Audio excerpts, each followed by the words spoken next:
It seems that most people are here and fewer people are in the waiting room. So good evening or good afternoon, depending on where you are. Welcome to the LSE for this online event. My name is Kirsten Seinbruch and I'm an academic at the International Inequalities Institute at the LSE. And this event is co-hosted by the Latin American and Caribbean Center at the LSE, also by the International Inequalities Institute, and by the Center for Social Conflict and Cohesion, COES, in Chile. I'm absolutely delighted tonight to welcome three very good friends and also very esteemed colleagues to this event. Many of you will have followed the events in Chile during 2019, which was a year of unprecedented social protests.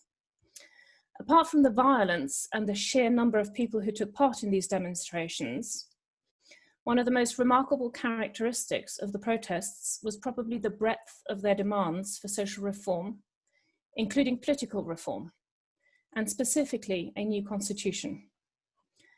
This led Chile's political parties to agree, finally, to undertake a referendum on whether a process for establishing a new constitution should be instituted. The overwhelming result of this constitutional process, or this referendum, was a favourable vote for a new constitution, with its constituent members being composed of newly elected representatives. So with us tonight to discuss these events are, first of all, Emmanuelle Barrosset, who's a professor of sociology at the University of Chile, where she specializes on researching Chilean politics and social class, among other things. She's been following the protests very closely and also the subsequent constitutional referendum. So I'm hoping that she will be able to give us some interesting insights into how we got into this situation in the first place, and also what she expects going forwards from here. Next, Javier, who is a professor of law at the Universidad Diego Portales in Santiago in Chile, and is also an expert on constitutional law, will be speaking about the current constitutional process, the issues that came out of the referendum, and hopefully also some well-founded insights on how this process is playing out going forwards and will shape the Constituent Assembly. And last but not least, we have Oscar Landerreche, who is a professor of economics at the Universidad de Chile, who in the past was also president of the board of directors of Codelco. So I'm hoping that Oscar will be able to give us some insights into not only the constitutional issues, but also their implications for Chile's development process going forward. For those of you who use Twitter in the audience, the hashtag for today's event is LSE Chile Constituent, which we might put into the chat as well, so you have it there. And this online event is being recorded, so hopefully we'll be able to make it available as a podcast online, subject to having no technical difficulties. And as usual, there'll be a chance for you to put your questions to speakers. They have 15 minutes each to speak, and then we'll have a discussion afterwards with your questions being submitted through the chat function. So without further ado, I'm going to hand over to Emmanuelle. Thank you all for being with us, and thank you to the three speakers for joining us. Hello, everybody. I'll share a brief presentation.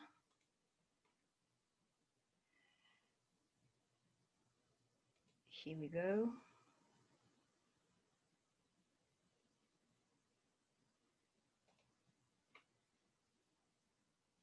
Okay. So, good evening. First of all, I would like to thank Kirsten Seinbruch, Ana de Castro, and the London School of Economics for the organization of this event. So I'll talk about the social dimensions of the process we are living now in Chile. And as the description of the event states, in the national plebiscite of October 2020, Chileans voted overwhelmingly in favor of setting up a constituent assembly or convention yet many questions remain about the country's past and future. So I will focus on two of the questions addressed in the description of the event, and let the others to my fellow speakers. So the two questions are, the first one here, what factors lay behind the protests? And the second one is, will a new constitution manage to satisfy social and political demands for change? So regarding the first question, we know there is a paradox of social inclusion in Chile, specifically since the years 2000. We know there was a huge drop in poverty rates from 45 to 20% in 20 years, which is an exception in Latin America. And gross national income per capita in 2017 was about $25,000, which is, it's only an average, as we know, but it's quite impressive for a Latin American country. Unemployment rate was under 20% for the last 30 years, but lots of underemployment and informality existed before the crisis. Informality, it was about 30% before the crisis. We've also had a massive inclusion in higher education, but there was no substantial changes in the labor market and the productive system. And Chile was at the top of the Human Development Index in Latin America and the Caribbean, along with Argentina and Cuba. But we know that the averages not necessarily show the distribution of health in the country. However, the population rejects the social policies and the model of development since 2011 and even before. So what are the constraints for social and economic development in Chile?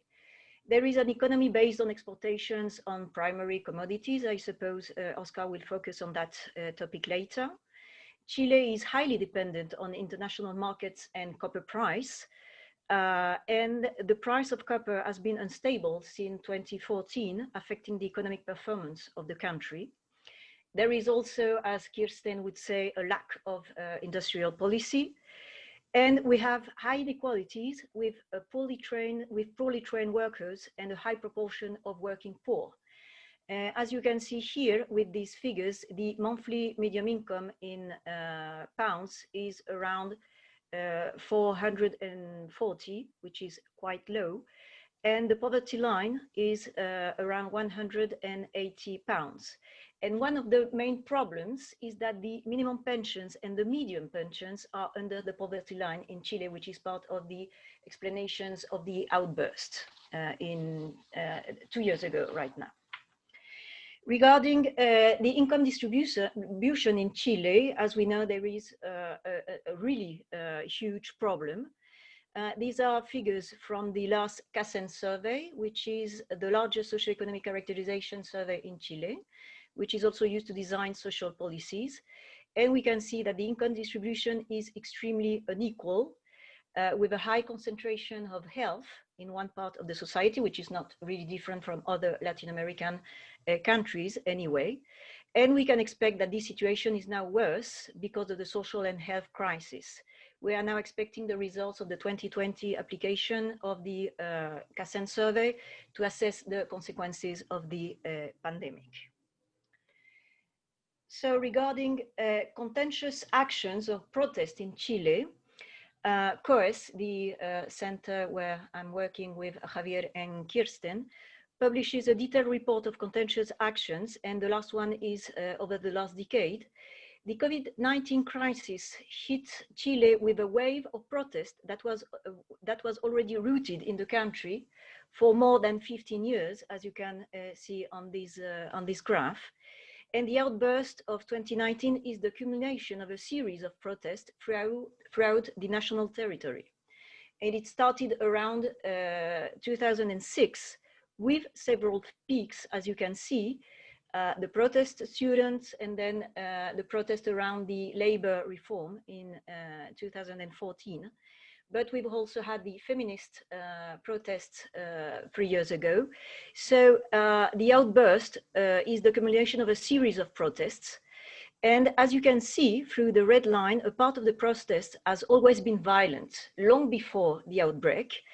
in part due to the non-resolution of the previous demands, also the tendency towards repression by the police and the militarization of the historical Mapuche conflict in the south.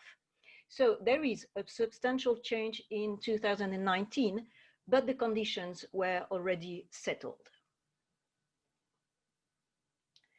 So the second question is, will a new constitution manage to satisfy social and political demands for change? So the answer is maybe it's too soon to give a robust answer. But we can say that one of the main problems we have, and one of the reasons we will be redrafting the constitution in Chile, is that there is a crisis of political representation for a long time now, which is associated, of course, to the protests. But the answers to social demands were slow and market-oriented. So when people were asking for public health and education services, generally, the answer has been market-oriented. We also had a series of scandals of corruption and abuse from 2015 on, and including today, the elite has lost contact with the rest of the society, and it's something which is a real issue, and maybe Javier will talk about it later. So on October 25, 2020, 80%, as Kirsten said, of the population agreed on drafting a new constitution with a turnout that was not so high, but not that bad during the pandemic. And we will vote on April 11th to elect the new constitutional body. What is interesting regarding the political process is that so far, almost 90 electoral lists and pacts were registered a few days ago. Serval, which is the constitutional organism that regulates elections here in Chile, reported more than 3,000 candidates' applications for the Constitutional Convention, of which more than 2,000 correspond to independent candidates, and around 200 some candidates from the native peoples in Chile. And we will also have elections the same day for councillors, mayors, and regional governors. That means there are 4 concurrent elections in April, and we also have elections for Congress and President in November. So this will be a real intense year. So what about the political stability and democracy in Chile? So we have some positive elements regarding the process. We had an exemplary plebiscite, no fraud, no violence, which is something we have to applaud right now. There will be gender parity for the Constitutional Convention, which is also something entirely new, I think, in the whole world. All political forces declare they will be part of the process, which is also interesting because in other constitutional processes in Latin America, some political forces were not allowed to participate or didn't want to participate. And for now, there is no serious threat of populism. Well, of course, that might evolve over the time. We still don't know, but for now, it is not a serious threat. What are the main concerns? Well, until now, the government has failed to channel the street participation through institutionalization. The plebiscite did quite a good job regarding changing the pressure, the social pressure, and orienting it to the institutional and electoral process, but not completely. One of the main problems is that social demands have received limited answers during the outburst, but also after the outburst. And now with the health crisis, new social demands have also received really limited answers. So it is still a problem. And part of the answers were private solutions, specifically the fact that people could get back 10% of their pension funds, but it is not a social policy. It is only a private solution. And one of the main problems is that this year we still have the same government, the current government that had a lot of erratic moments and is profoundly divided. So we didn't notice real progress on the social front during the pandemic. And one of the other concerns, as Kirsten said, is that the fact that we have to place back law enforcement under the tutelage of the state and resolve serious problems with human rights, but also corruption cases. So as a conclusion, what is next? Well, maybe the different scenarios are not that optimistic. First of all, I would like to remember that although there are no methods to predict the future, in fact, it is demonstrated that with data from past pandemics, although of less magnitude and lethality than that of COVID-19, that all pandemics over the last 20 years have been followed by waves of protests, particularly in countries with greater inequality and low economic growth. This has been confirmed with global data from the IMF from 133 countries between 2001 and 2018. After the SARS pandemic, the H1N1 pandemic, MERS, Ebola, and Zika. Pandemics, because of decline in economic activity and the job losses, generate a slowdown in the economy, as we know, aggravated in the case of the COVID-19 pandemic by the decrease in global trade. And Chile is highly dependent on global trade. And the boom of social protests are within a scope of 14 to 24 months after the health crisis, with variations obviously depending on the special characteristics of the countries and the pandemic itself. So what are the chances for new candidates in this context in Chile? Well, we still don't know what will be the composition of the new conventional body. The conventional body will establish its participation mechanism after its election, so around May, so we still don't know how it will go on. And what we know for sure is that the social movements and protesters know that occupying the streets is the most effective influence on the political agenda. So I'll finish here and thank you very much.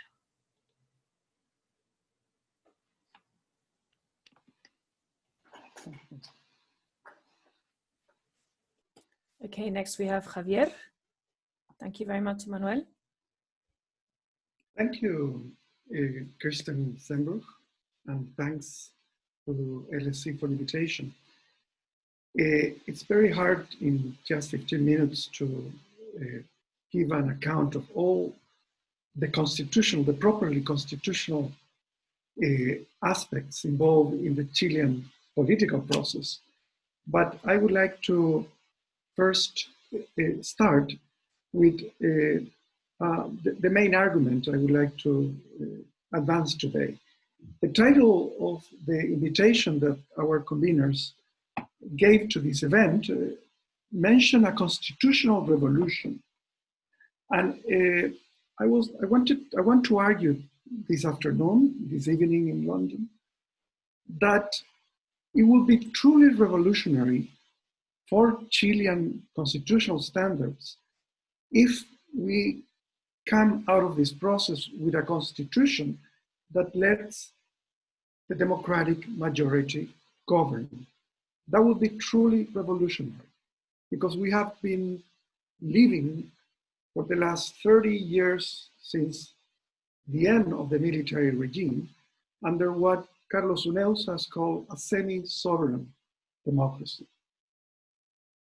So let's go now just a bit of history to understand why what I just asserted might make sense. I'm not talking about the normal constraints that any constitution typically imposes on any democracy in order to protect the fundamental rights of minorities and individuals.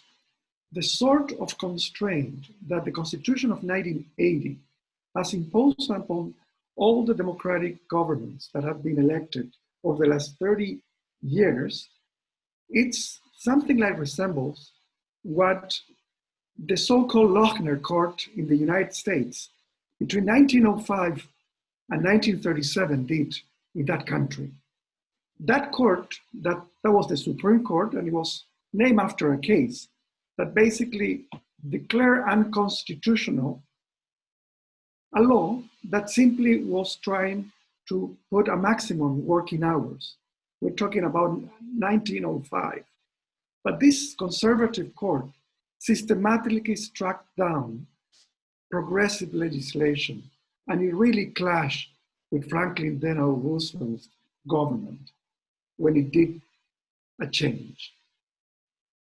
Something like that has happened particularly over the last years concerning, I would say, the most progressive government or the most transformative one of the last 30 years, the second administration of President Bachelet. That was the moment in which the Chilean Constitutional Court, which is like the arm, of the Constitution, is like the implementing body of the Constitution that the military regime imposed upon the country, really show its potential to block change.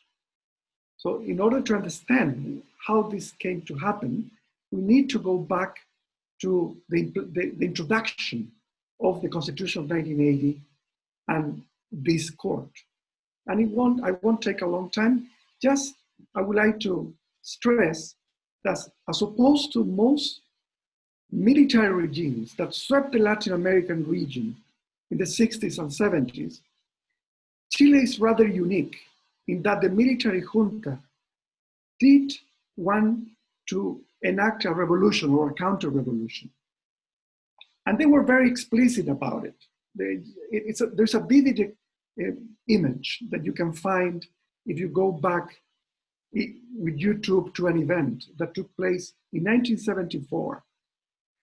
The military junta had this formal event, and there was a banner, and the banner stated 1810, 1973. It's very hard not to see in this how the junta conceived itself, its work. It was the rebirth of the nation. 1810 was the year of Chile's independence, the first independence, emancipation from the Spanish Empire. So to put together in a formal event, 1810 and 1973 signals what the military junta thought they were doing. Jaime Guzman who was the brain behind the constitution that eventually was imposed by the military regime in 1980, had a very clear diagnosis of what was the problem that Chile was facing and what was the solution that the junta needed to enact. For Guzman, all the previous democratic republic that Chile had was really a moment of irrationality. All the democratic decades before the coup were what he called partitocracy, the government of the parties, of demagogic parties. And the military junta and the coup allowed for a moment of rationality. We can say now technocratic rationality. But the problem was, and Guzman was very mindful of this, that he knew that the Chilean republican and democratic tradition would make inevitable to go back to democracy. And he was really dismayed about what had happened in Spain. Guzman had been a lifelong admirer of Franco, and he was shocked that soon after Franco died, everything that had been so tied and very well tied became completely untied, and the political parties took over and they made a new constitution and so on. So he wanted to make sure that the inevitable return of democracy would not destroy the results of this window of rationality, of technocratic rationality. And the means for this was a constitution and a constitutional court that would make sure that democratic majorities would not destroy the most important pillars of the neoliberal model that had been imposed. So for the first 15 years, after democracy, there was no need for the Constitutional Court to do anything, given that there were other authoritarian enclaves, most importantly, the non-elected senators, who gave the right wing a majority in the Senate. Not a single law was passed between 1990 and 2005 that did not gather the agreement of both the concertación governments and the right-wing opposition.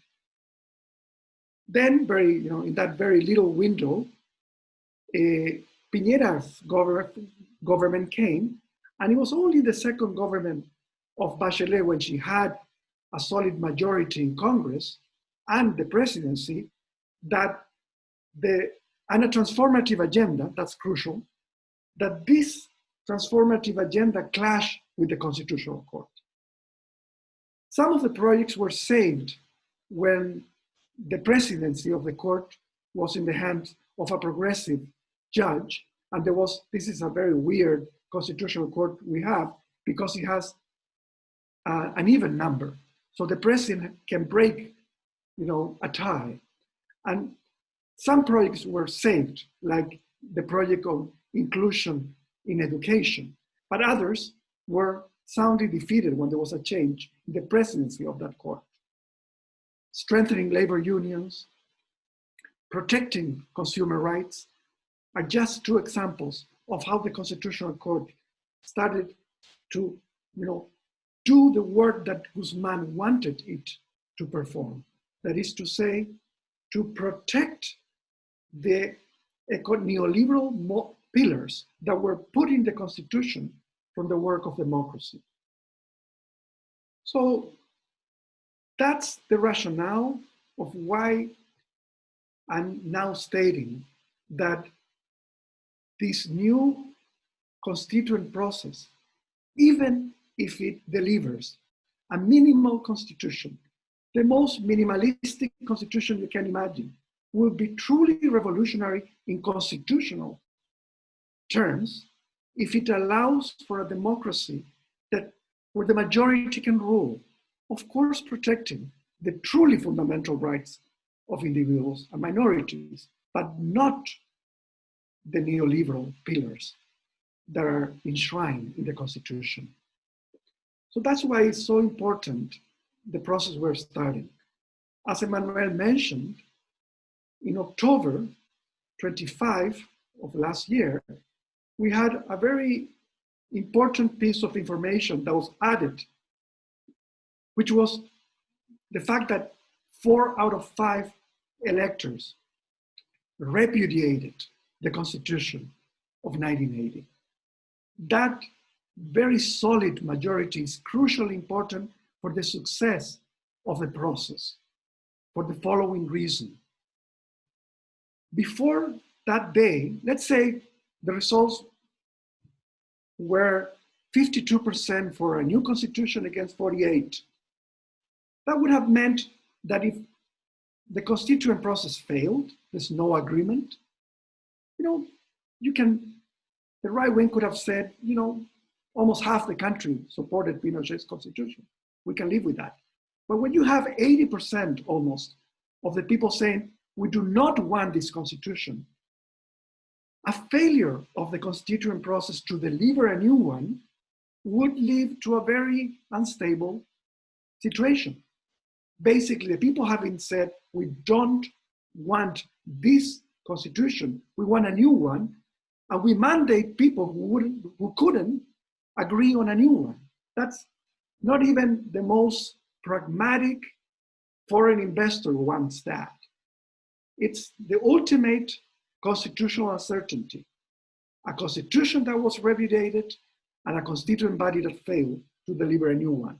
I'm not saying that this is impossible, an impossible scenario, but it's certainly a very important incentive to get to agreements.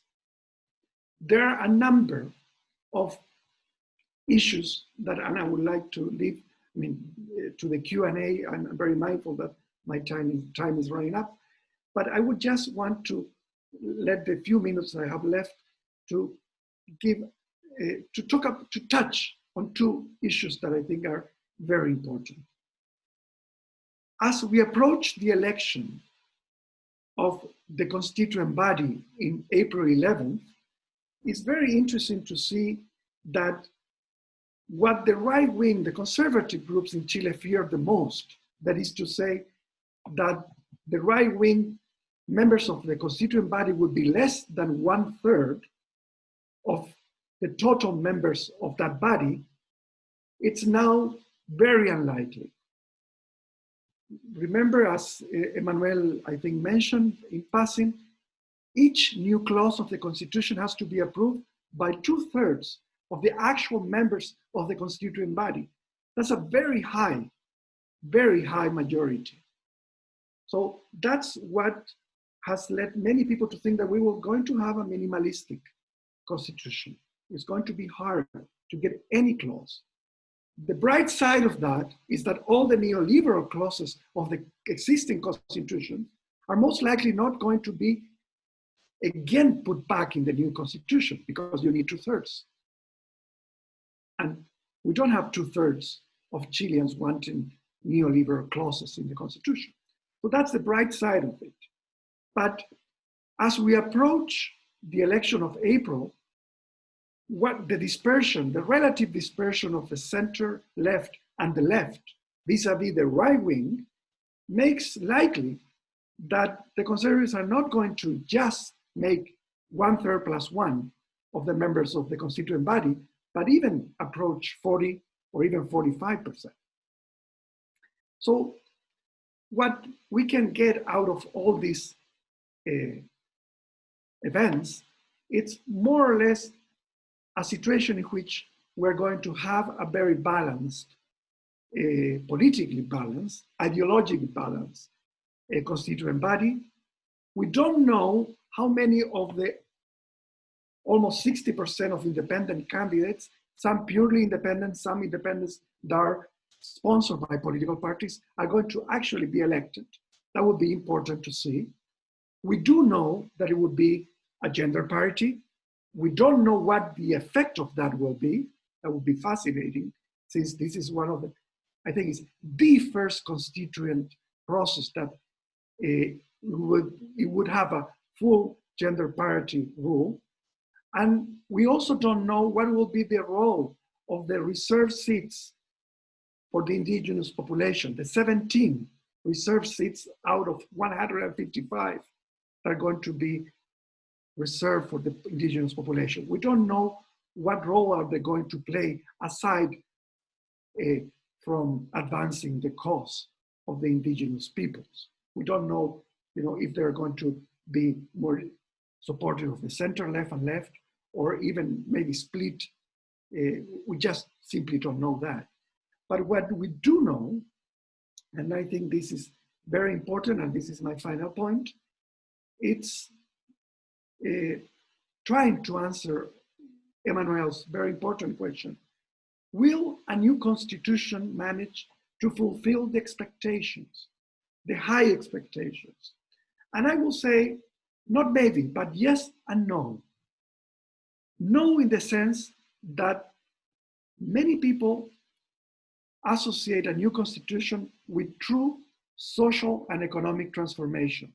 And we know that true and long-term social and economic transformation cannot be affected by a constitution. But yes, in the sense that if we have a new constitution, even the most minimalistic one, it will be one that would allow the democratic majorities to govern. And that will be truly revolutionary in constitutional terms for our country. Thank you. Thank you, Javier. Just before we move on to Oscar, I have a question for Javier from somebody who actually has to leave at 7 o'clock. And I think it's a very important question for the debate and also for Oscar's points. Before we go on, could you just explain in a little bit more detail the election of the Constituent Assembly itself? How's that going to work? That's the first part of the question. The second part is, how are they going to implement gender parity? And the third question is, how will indigenous people be represented? in the election process. So if we have a better idea of how we're going to get to this constituent assembly, it will help us understand also. Thank you. Very briefly, I'm mindful that Oscar has a presentation to make. The electoral system that will govern the election of the 155 members of this constituent body is a proportional representation system with a don't rule, which is very suitable for a constituent process. Remember, this is not like electing a government where you want to balance representation with, the possibility to have a governing majority. So it's very suitable to have a proportional representation system. There are going to be typically the districts where are going to have between 3 and 8 members to be elected in each particular district. The gender parity works it's a very complicated and will take a long time to explain the details, but basically within each list, party list or independent lists, you need to, they're going to ensure after the election that it will be a gender parity. So this might lead to a situation in which a male or a female that got less votes than a woman or man from that same list gets elected to the convention even though it got less votes.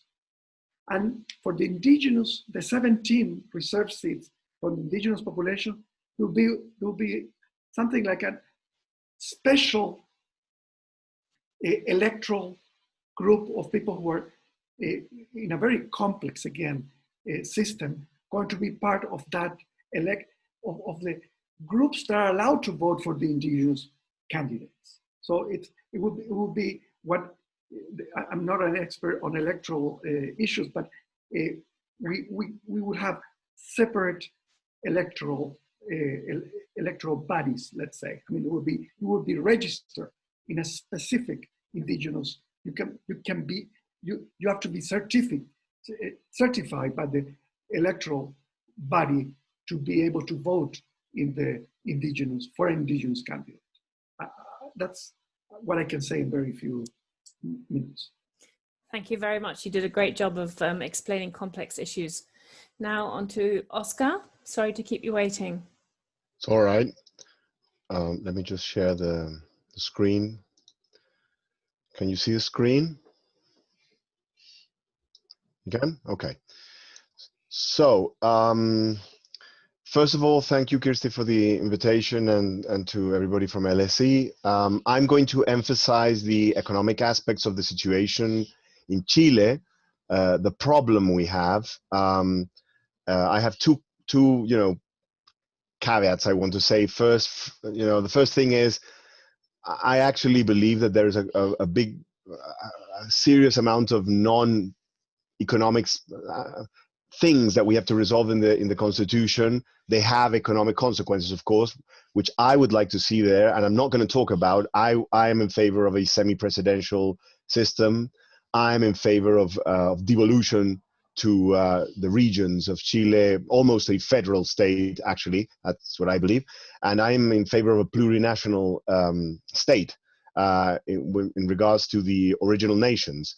These three aspects, I'm very skeptic that they will actually be implemented, because Chile has a very, very strong centralist, presidential, and not very tolerant of other national identities within the state tradition. So I firmly believe that these things are very, very important, but I'm going to emphasize the economic aspect of the discussion. The first thing we have to say is that we're facing actually a crucial moment in the development process in Chile, in which we have threats and opportunities combined with dangers and challenges. First of all, we have the climate crisis. This is faced all over the world, but for a country that exports commodities, everybody relates Chile with copper, but actually copper is only a part of it. We actually export a lot of foodstuffs and forestry and fishing and things. So the climate crisis is actually a big deal. We've actually had during the last couple of years a the agricultural frontier of Chile has been receding. We've lost area for agriculture. So this is a big deal. It's actually a big deal in Chile. The second one, of course, is labor substitution. Everybody's felt it all over the world. It's behind the resurgence of populist movements in England and the United States and everywhere. Some of it is tech driven, some of it is trade, some of it is logistics. But we are starting to feel it in Chile, and this is actually a big problem because most of the commodity sector are employ very little people. They're not very labor intensive. They're actually capital intensive. So actually, it's the other sectors, the services sectors, that redistribute the value that you create through your export sectors in the Chilean economy. So if that becomes non-labor intensive, we actually have a real big problem. One of the main mechanisms for redistributing what we export disappears. So this is a big deal. Third, we have obviously an obsolete economic and social and political model, and we've talked to Emmanuel talked about that a lot. And finally, we have the pandemic, as everywhere else. And I would suggest that the pandemic is not over when it's over. Actually, wherever everybody's got the vaccine, we all know that there's a time, as you will see in a graph I will show you, a time that it will take to recover an economy that is not linear. It's just not symmetric for different reasons, for the way that finance and economics and small firms and everybody works, basically. Even if we get over the medical part, let's say, of this as fast as is being promised, which is not that fast actually. And we even after that, we have to deal with the consequences that this has over children, over productivity. I mean, it's not over when it's over. So we have all these challenges, right? Five sort of figures that I want to show you for diagnostics on the situation, the strategic situation of the Chilean economy. What you're looking at right now is two series that show growth in Chile. In Chile, we have this monthly sort of GDP measure that's called IMASEC for anybody who's interested, which is fantastic. The red series is the 12-month rolling growth of this series. So it's basically the year of GDP that ends in any given month, right? And you can see that the golden years of the 90s in terms of Chile having, Chinese-style growth, well, not even Chinese, Asian tiger style growth. We used to call ourselves the Jaguars, which is sort of a really ridiculous thing, being the only country in South America that does not have jaguars. But anyway, we called ourselves the Jaguars of Latin America to have a sort of a similarity with the tigers because of those enormous growth rates. And as you can see, it's coming down. The blue line is actually the annualized average growth rate of 48 months, of 4 years. Why 4 years? Because that's the presidential period in Chile, right? So in the 90s, on the annual average growth rate of any 4 years you can pick at any month was around 8%. It was 7%, something like that. Then we went down to another plateau, you can see in the 2000s, that is around 4%, goes up and down, of course, the copper boom, blah, blah, blah, forth. And then we've been coming down. But I just want you to notice the red line, right, which is the one that's driving the average. It's been coming down for 10 years. It's been coming down for 10 years, right? So adjudicating this to a specific government is a little bit hard. You have to be really partisan to buy into that because it's really a structural process, okay? So that's one thing. Economists know exactly where this is coming from. This is, if you apply the good old-fashioned, mechanic neoclassical growth model, this is exactly what it will predict for an economy like Chile. So, I'm not going to bore you with that, but it's not very, you can see Bob Solo with his graph. It's coming down, growth, right? So it's not surprising, right? Second. Growth graph. This is the crisis. This is a slightly different graph. This is a rolling 12-month GDP per capita. I grabbed the IMASEC and divided it by the population every month, and then did it for an average for 12 months, just to smooth out the variations. You have the last three crises we've had, or the ones we've registered since we have this series, because the previous one, the banking crisis, was before the IMASEC existed. We have the Asian crisis, the subprime crisis, and the current crisis, which is, of course, the pandemic, but also the social unrest and other things that have happened before. And the really bad news is that when you do this in per capita terms, if you look at the Asian crisis, we had a 20-month retreat, basically, at the lowest point of the crisis. We went back 20 months, right? And then we recovered, of course. In the subprime crisis, which actually Chile was, sort of navigated that pretty well for what the world felt. We had a 25-month retreat, right? Well, the current crisis, we've had a 100-month retreat. That's a bit more than 8 years, right? So GDP per capita on average for 12 months, this is not November, this is 12 months, right? The 12-month average is right now, at the same level that it was 8 years ago. This is a big deal, right? Because you can be left or right, but there's no way around growth, right? The most successful revolutionary regimes of history, for example, let's say, the Soviet Union or whatever, or the social democratic welfare state of the post-war period in Europe, they all had to grow. They had to redistribute. They had to grow in different political models.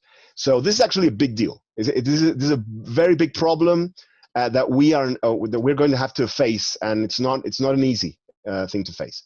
Okay, so why do we have this situation, this growth that isn't advancing? Well, look, this is the structure of Chilean exports since 1960, right?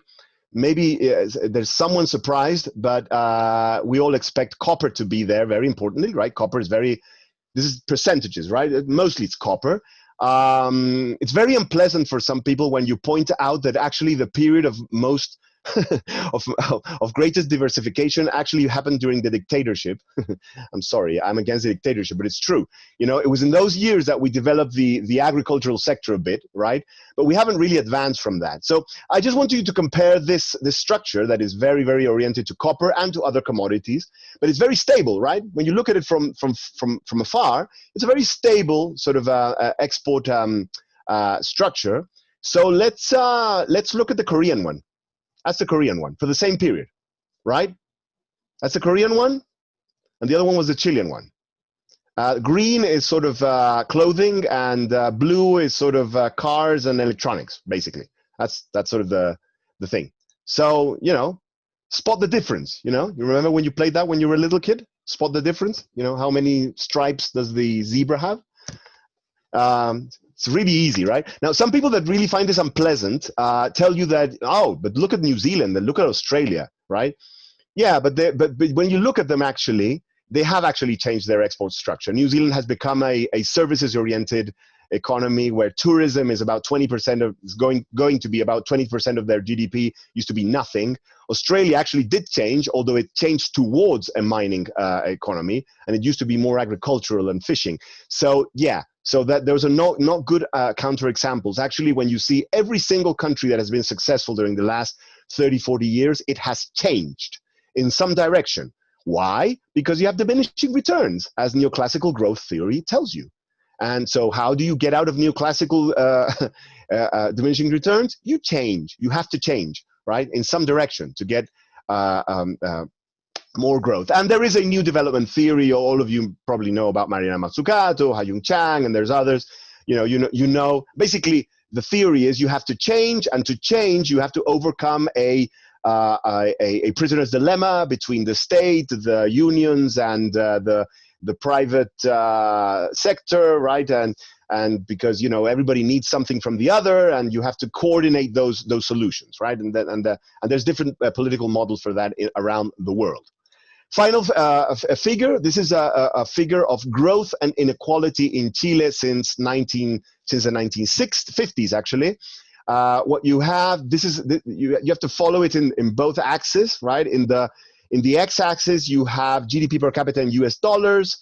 In the y-axis, you have the Gini coefficient, as you know. Higher is more unequal, lower is less unequal. And you can see there's some unsurprising facts, like the fact that the most equal moment of the history of Chile is the last year of Allende. It would be very surprising if it wasn't true.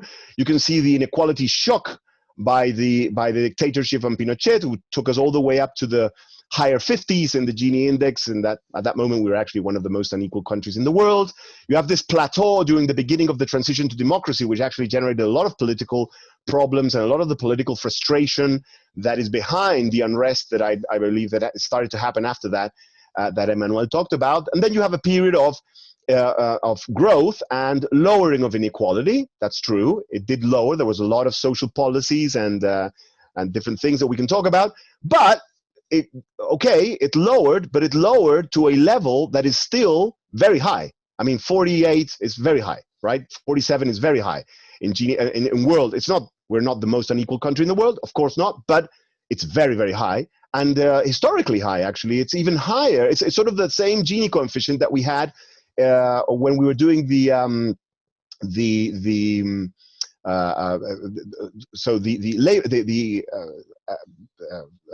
reforms in the 1960s and 70s, nationalizing copper, agricultural reform, all these things we were doing, land reform, right? We were doing all these things. We had the same level of inequality. Now, some people get really disappointed and get really frustrated, and sort of their political sort of time bombs go off with this graph because they really don't want to accept the fact that we have actually advanced something in terms of inequality in the last years. And what I'm saying, and what you do then is that you say, oh, let's find some other measure that says what I want to say. I don't find that very scientific, but anyway. But you don't have to really get angry, because actually all that we did during the last 30 years was to undo the inequality shock of the dictatorship. So I don't know. I don't feel that you can be satisfied with that, but anyway. So that's the story. That's basically what's been going on, right?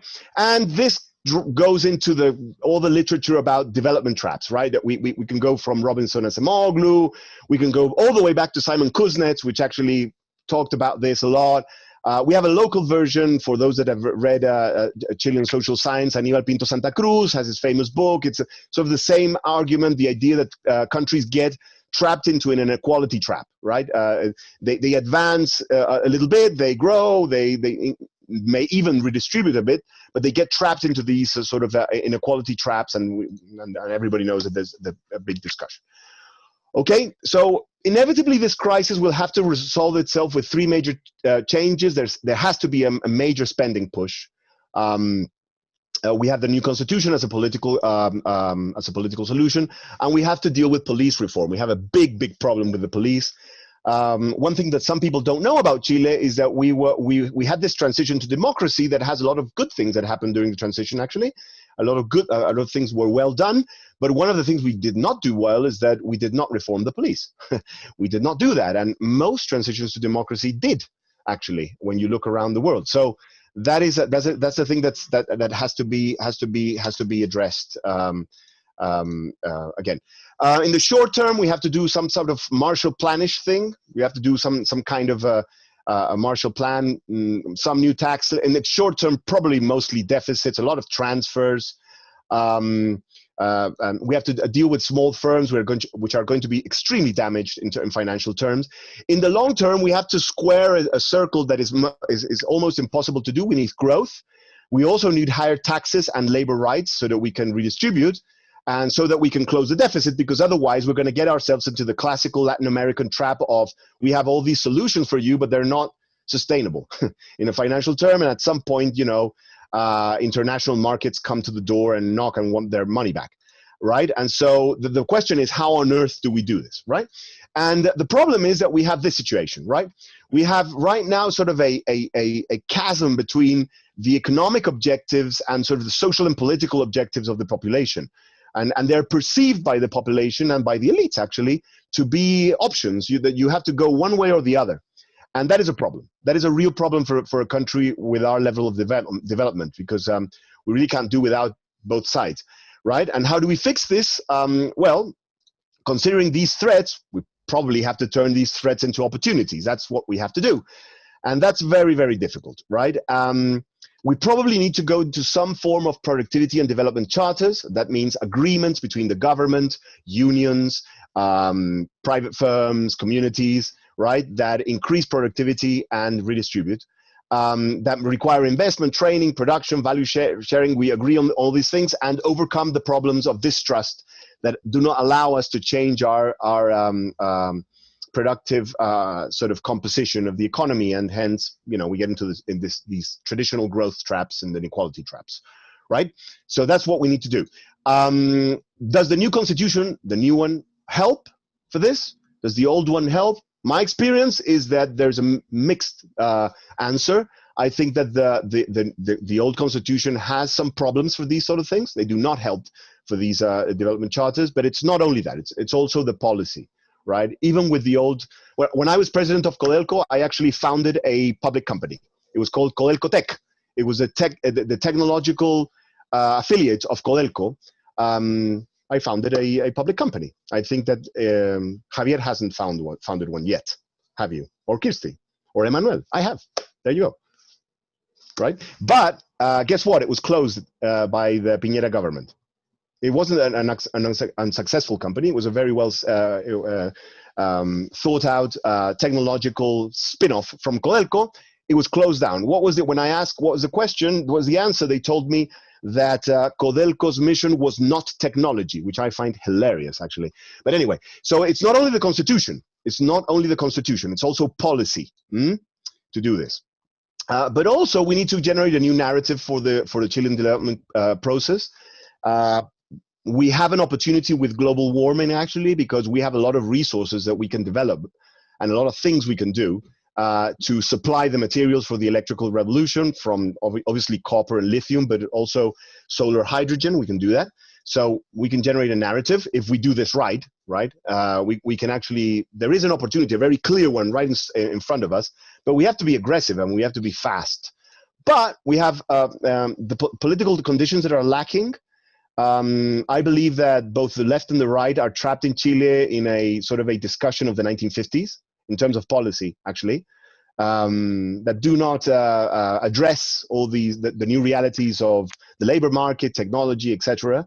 So we have that problem. And also, and this is where the constitution does matter, there are also institutional conditions. So basically, we've tied the hands of our development bank, which is Corfo, our state-owned universities and state-owned companies, and we've not allowed them to play the strategic role that they should, right? So for me, the question is: does the new constitution tool us for a fix of this? Right? Does it help us to get out of this problem? Because here we need politics to work better, right? And we need the institutions to be able to further this process of development in an effective way, and that requires the state to play a strategic role, right, within a capitalist society, of course, but a very clear strategic role, right? So we need to imagine these political coalitions and design a new institutional system, right? And this is very hard to do. Right, and I believe that there's a big role for major business leaders and large firms. Right, if you look at all the development processes in the world, the successful ones, they've been done in partnerships with the major firms of these countries. Right, the big conglomerates. Right, there's been an agreement with this. Now this is good because usually you have few of them.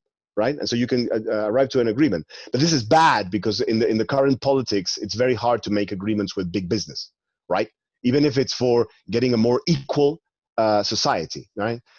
So there's, but they're willing. They're willing to offer commitments in terms of higher taxes and better conditions for workers in exchange for conditions. What are these conditions? Certainty, regulatory certainty, institutional certainty, maybe even tax certainty. And the institutional system that we're going to establish in the constitution becomes very, very relevant. And maybe if we can find a way to do this, we can go from this situation to this one, right? And that's what we need to see if we can do. That's it.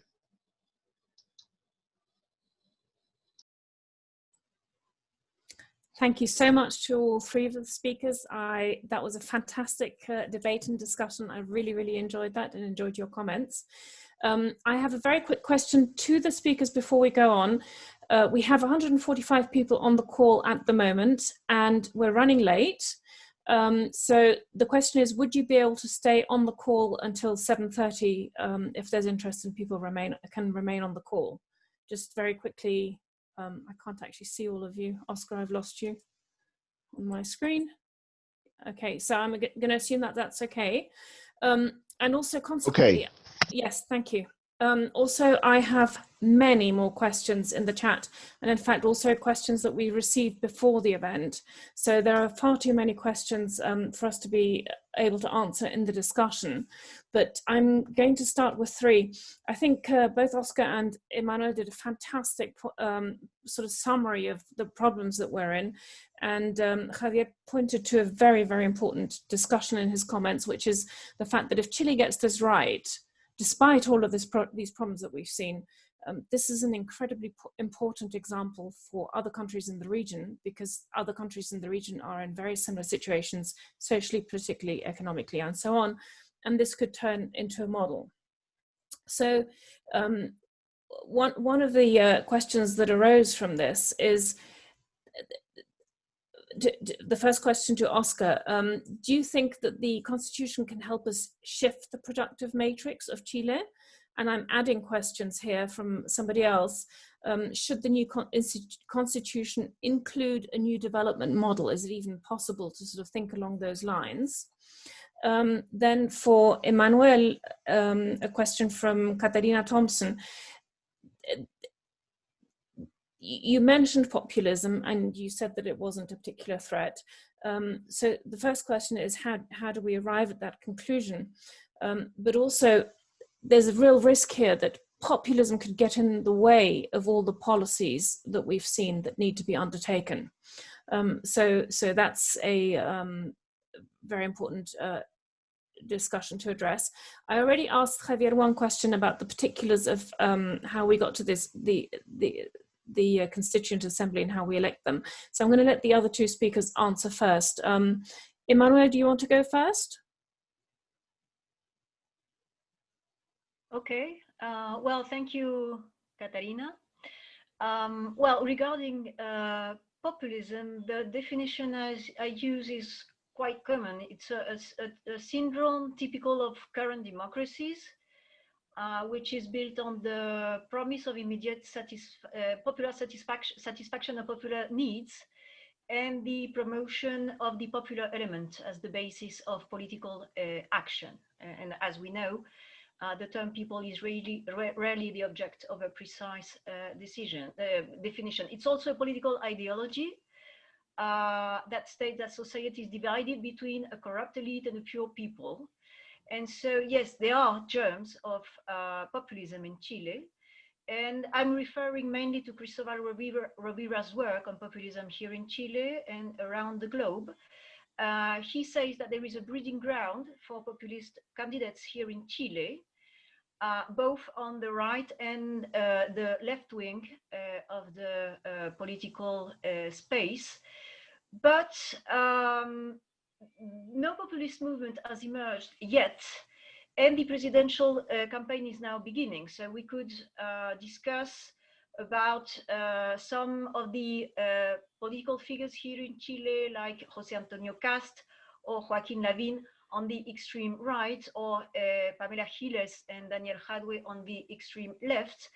But so far, and that's what we've heard from many interviews we did last year, from people who used to be protesters before the pandemic, or even people who were not protesters, there is this feeling that people are fed up with the political elite and they want some change, but not necessarily in a populist direction so far.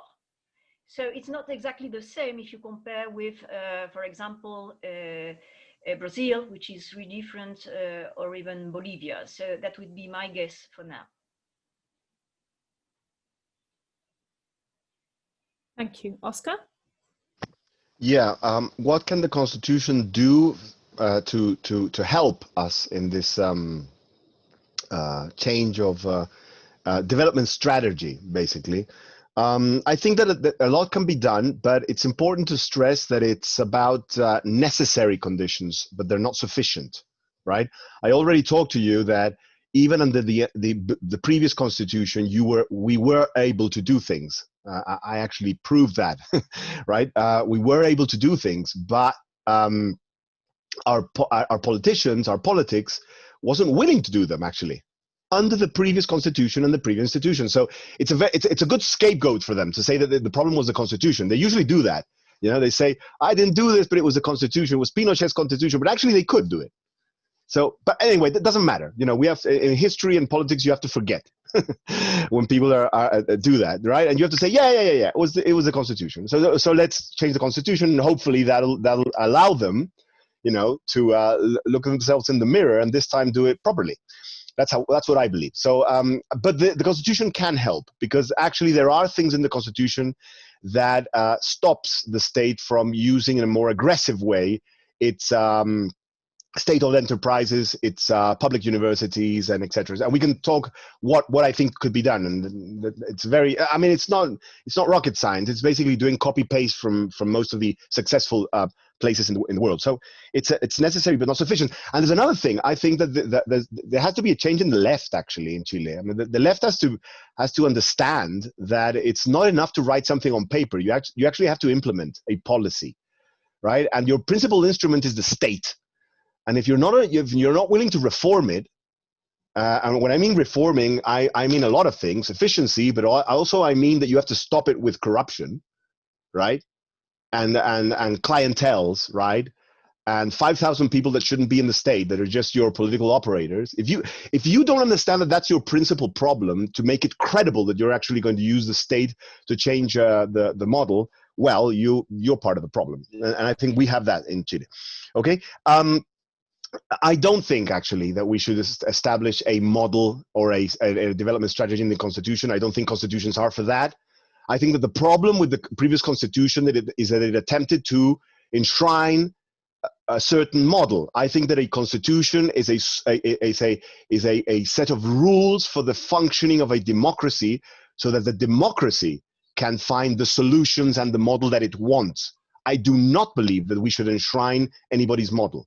I am firmly against that. I think that that's just I mean, that's a recipe for disaster and for conflict, actually. I do not think that we should do that. I think that we have to actually allow the different solutions to express themselves through a healthy democratic system. So I think that that's important. So that in itself is very important, right? That in itself is very, very important. As Javier said, it is true. It is true that many solutions that were attempted by the Bachelet administration, the second one, actually were stopped using some constitutional clauses and some sort of thing. So because the previous constitution did that, and I think that we do not have to continue to do that. We need an efficient and fair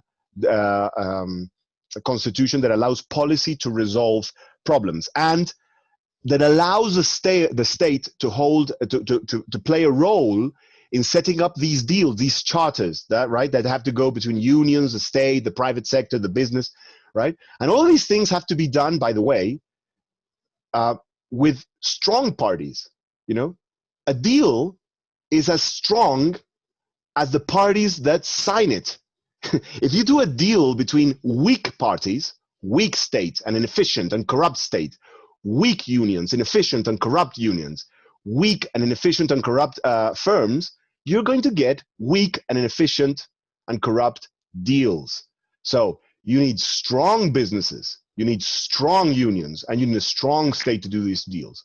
And if you look at all the successful cases around the world, from Finland to New Zealand, from Ireland to wherever, Singapore, you have that.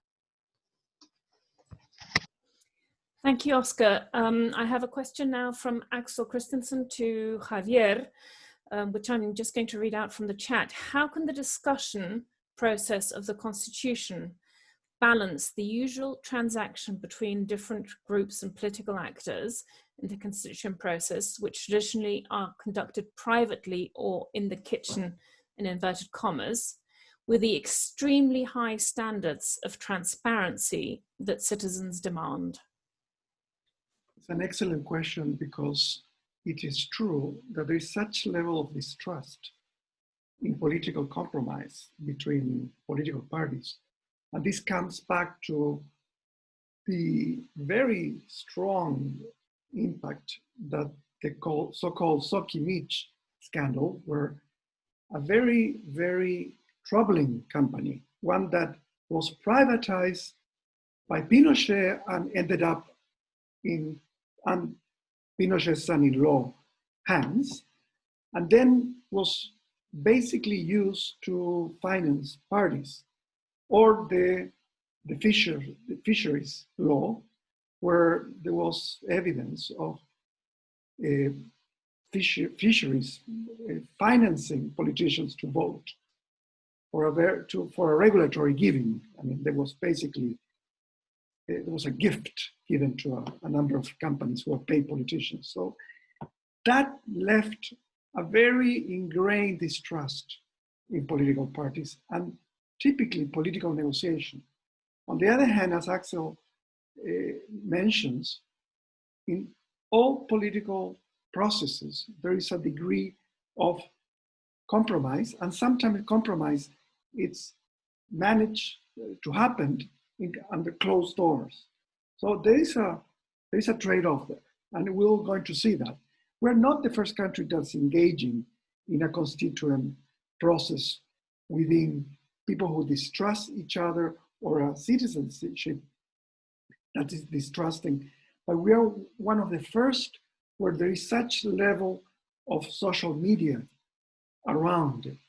Actually, the process of the previous debates in this era of Zoom, it's been very interesting, because we had had a lot of debates with people from all over the world, experts from South Africa, which had a very admired constituent process, or Colombia, which in Latin America, it's interesting in the view of many people. So I think that there will be, this is like lobby. The country where lobby are most regulated, Europe, and the US, lobby happens anyway. It's like trying to catch the reality.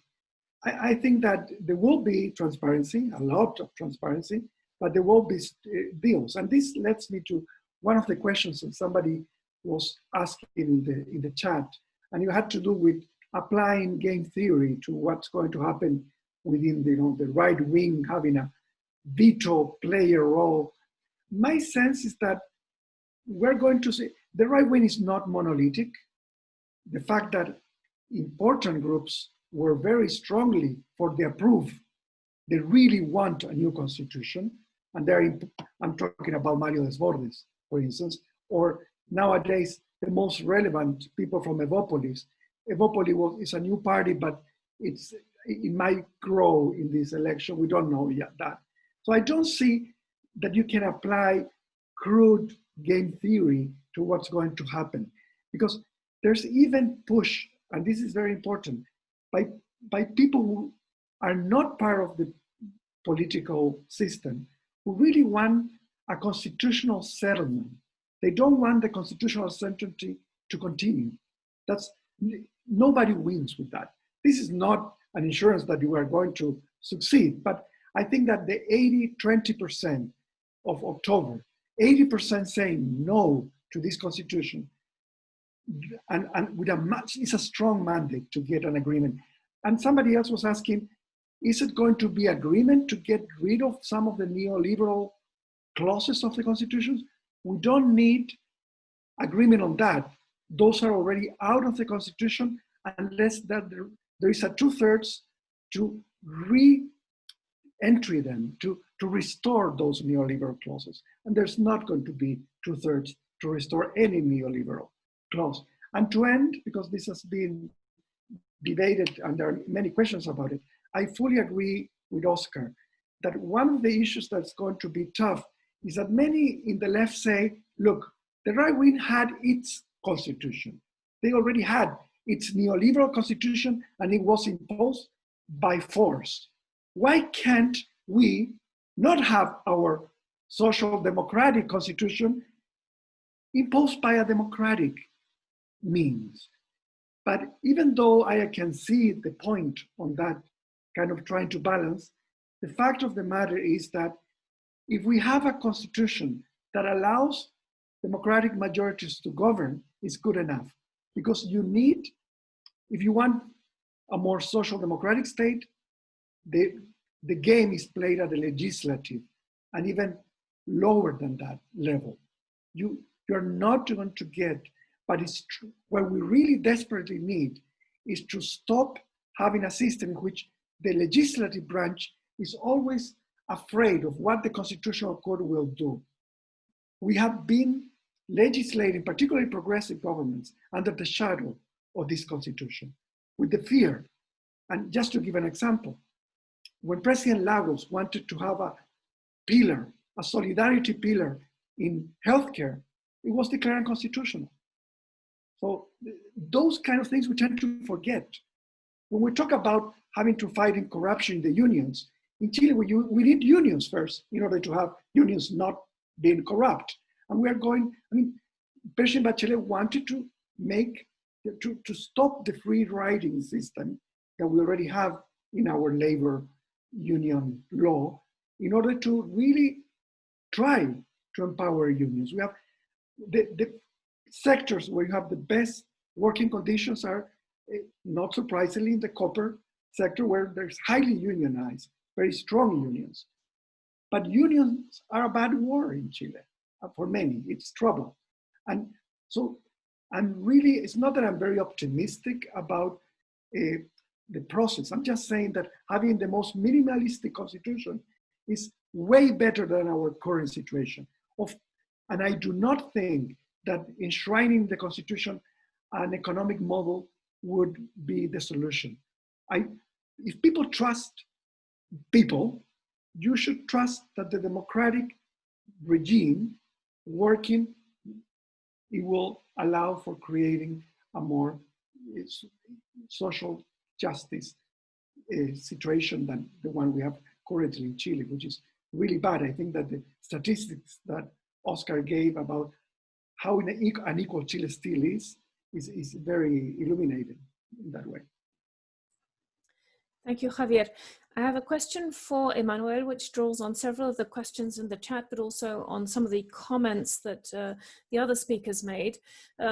So we've mentioned the fact, for example, Oscar mentioned that we need strong political parties to make this process work. And I think probably everybody would agree who knows Chile that if you put parties on a sort of graph in the way that Oscar did with economic growth, they'd probably be on a sort of declining scale as well in terms of their strength and their power. And we've mentioned also how little faith people have had in them. And in addition to that, we've had this whole process of political party fragmentation, which in some ways means that some people are more represented by some of these smaller parties, but on the other hand, of course, makes politics an awful lot more difficult to bring everybody onto the same page. So I want to ask you to comment on how you see this playing out, perhaps with a particular reference to the Frente Amplio, which is the political coalition. So there's so many tiny little parties in this coalition that was formed as a result of the 2011 political student protests, which actually ended up sending quite a few delegates to Parliament, or sorry, to Congress in Chile. So they seem to have become a very strong and powerful political actor, but very fragmented also internally, and don't seem to really have lived up to their the expectations that people had of them over the last few years. So if you could comment on that, I'd appreciate it. Yes, that's right. There were lots of expectations about the possibility of Frente Amplio to be a kind of new generation of politicians. And that's right. We moved from bipartidism to something new now. It's not easy to say that it should be a new political system with three parts, with just at the moment of the fragmentation, as you said. Maybe one of the main problems is that Frente Amplio wasn't able to understand the depth of the crisis And Frente Amplio's parties have also gone under a fragmentation inside their own parties and coalition. And maybe one of the criticisms that was addressed to Frente Amplio is that they are mainly ex-students from Santiago with no grassroots relations. And so they are quite post-modern in a certain way. So they are really feminist and into minority rights, and so that's really fine. But many other problems are related to historical, class, and economic factors, as we've seen with Oscar's presentation, low salaries, and that part of the scheme, the Frente Amplio has had many difficulties to articulate something about it. So when you talk to people from the outburst on, they are not really interested in any kind of political representation. So maybe it's not that different from other countries. I'm thinking about what happened in North Africa, Lebanon, and France with the yellow jackets. We have lots of social movements who disintegrate their own possibility of leadership. So Frente Amplio has real struggles in front of the new perspective, and maybe it's not the solution that the new generations wanted in the first place. But to remain optimistic, I would say that we are just in the moment where some new leaderships are appearing. This year we'll have many elections, I was saying before, and so it's still time to see new leaderships, women, people from indigenous peoples. So we're right in the middle of it. But you're right, fragmentation maybe is at its top level right now.